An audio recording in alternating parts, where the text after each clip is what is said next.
Pookode veterinary സർവകലാശാലയിലെ സിദ്ധാർത്ഥന്റെ മരണത്തിൽ രേഖകൾ കേന്ദ്രത്തിന് കൈമാറി.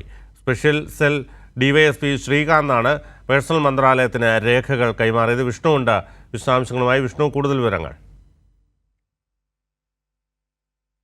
ബിനു, ഇന്ന് രാവിലെയോടുകൂടിയാണ് സ്പെഷ്യൽ സെൽ ഡിവൈഎസ്പി ശ്രീകാന്ത് ദില്ലിയിലേക്ക് എത്തുകയും അതോടൊപ്പം തന്നെ പൂക്കോട് വെറ്റിനറി കോളേജിലെ വിദ്യാർത്ഥിയായിരുന്ന സിദ്ധാർത്ഥന്റെ മരണവുമായി ബന്ധപ്പെട്ട രേഖകൾ കേന്ദ്രത്തിന് കൈമാറിയത്. പേഴ്സണൽ മന്ത്രാലയത്തിനാണ് ഈ രേഖകളൊക്കെ തന്നെ കൈമാറിയിരിക്കുന്നത്.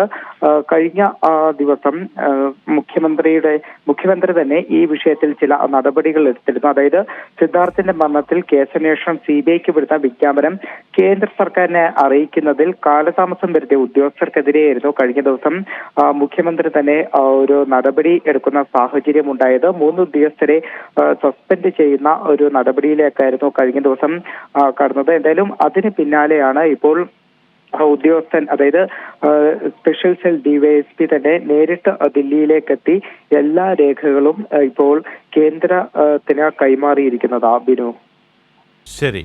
വിഷ്ണു തലവൂരാണ് വിശദാംശങ്ങൾ നൽകിയത്.